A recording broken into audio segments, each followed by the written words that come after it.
Here we go. Good morning, everyone, and thanks a lot for being here for my presentation about trace metal in the North Sea. So today I wanted to present to you a part of my work on the suspended particulate matter considering the tidal environment. And to give you a bit more context, I'm involved in a big project called New Steps, and to make it shorter, I'm studying the trace metal in the water column, but also the origin and the phase of suspended particulate matter, the SPM. And why am I doing that?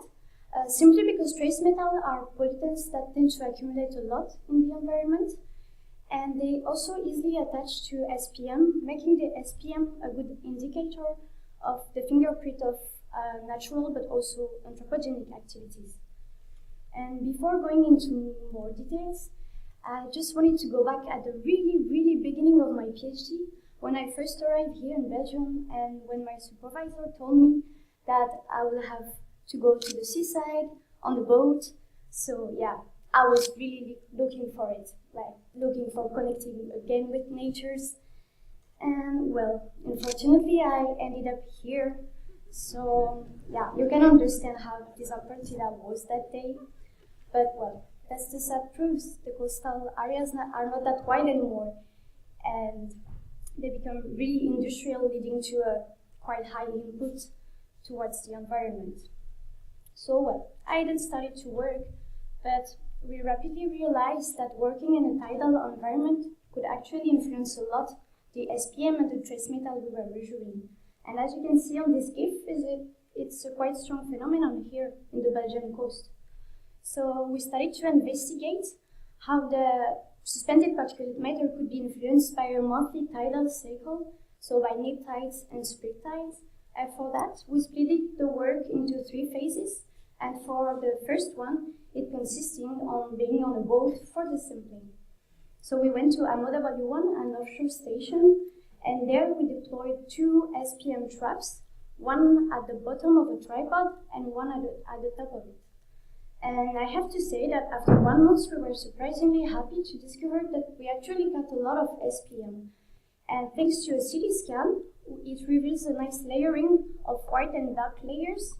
And based on hydrodynamic and tidal information, we could trace back that at the tops of the both SPM traps, we had a spring tide occurring, and at the bottom, a neap tide occurring.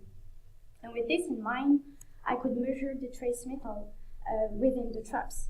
And the first obvious thing here is that the trace metal, they all behave the same way along the traps.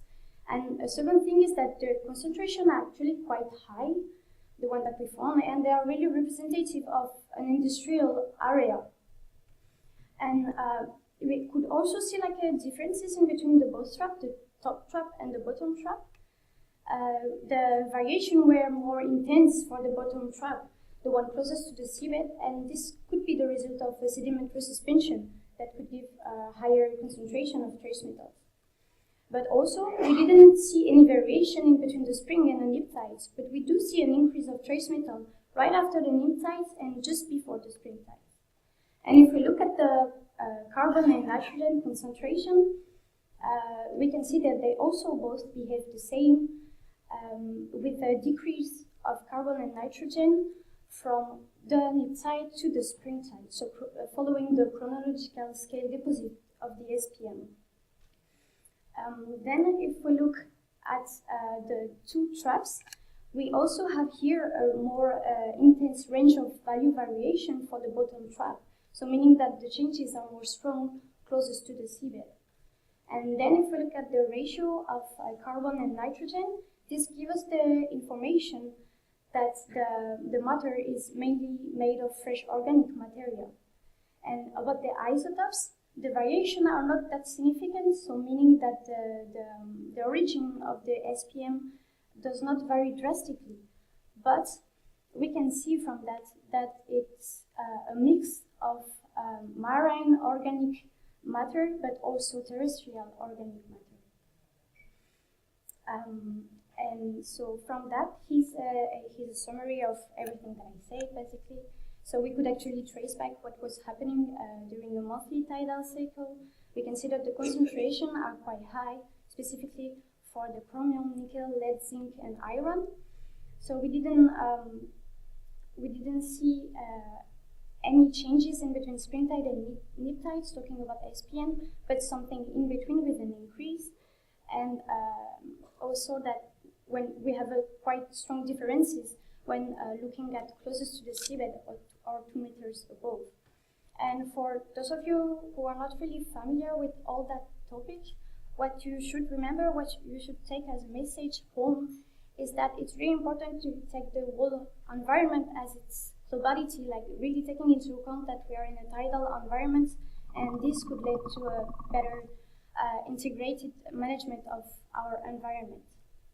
And last but not least, thanks to all these people, and of course, thank you for your invitation.